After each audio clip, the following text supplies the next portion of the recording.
Okay, so I'm going to continue on reading here and drinking my coffee. Thank you for joining me on this Wednesday. Another brutal cold day out.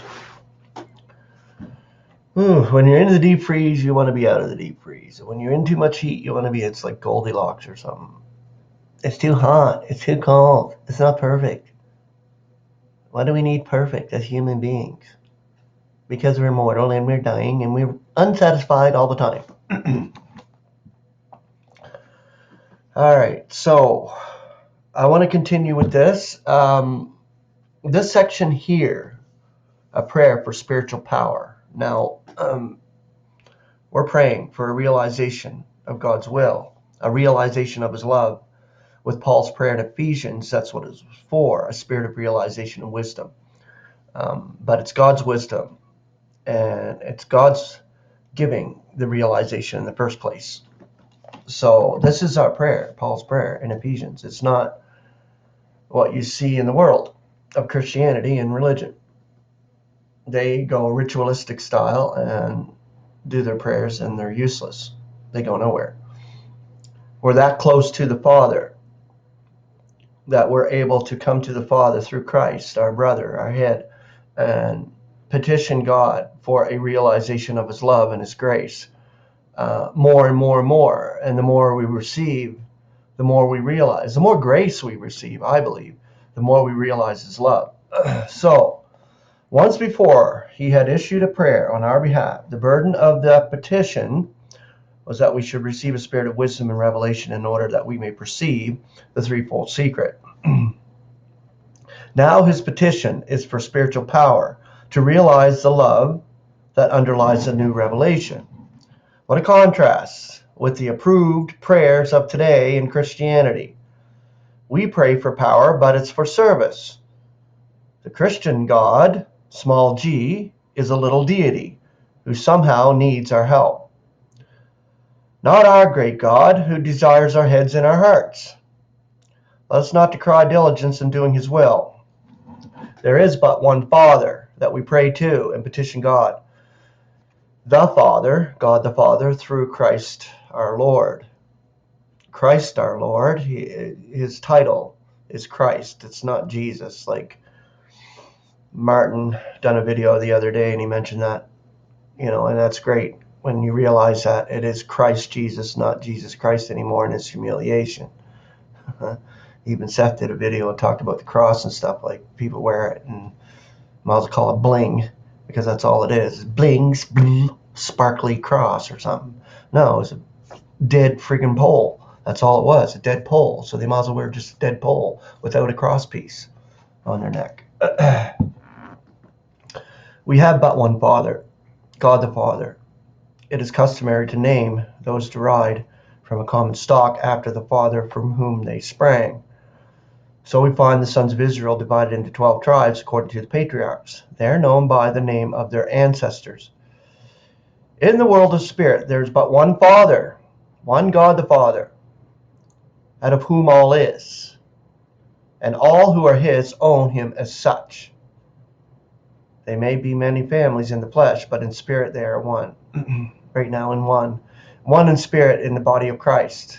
In spirit next to the Father, because we are in Christ. Right now in spirit next to God, the Father. The Father. We are his sons and daughters right now. Amazing. One big family in the body of Christ right now. At the consummation, the whole will be one huge family with God the Father. Israel on earth will receive her bounties from the same hand as the saints among the celestials. The previous prayer, they will receive the same bounties in the sense that they will have the terrestrial, we will have the celestial, but we will have them spiritual blessings among the celestials, the treasures that are hidden, the treasures that we have already stored there among the celestials.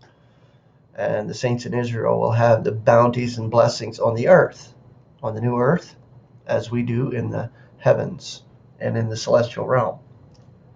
Previous prayer was to God, that is the Father. We rightly connect power with God and affection with the Father. Why then does Paul pray to the Father for power in this passage?